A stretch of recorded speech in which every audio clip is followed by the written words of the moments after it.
ఏంటి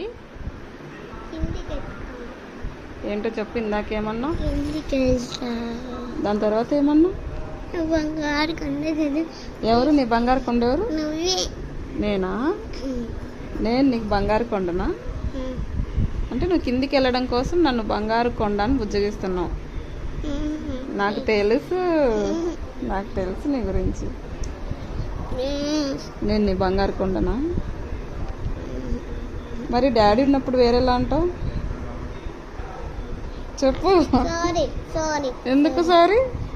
అంటే డాడీ ఉంటే నీకు బంగారు కొండ కాదా? నేను బంగారు కొండనే. సారీ. అలా ఉండదు. డాడీ ముందరే అంటాను. నువ్వు రేపు సండే డాడీ ఇంట్లో ఉంటాడు కాబట్టి నన్ను ఏమంటావు? బంగారు కొండ అన్నావులే. ఈరోజు కిందికి వెళ్ళాలి, అందుకు ప్లాన్ చేస్తున్నావు.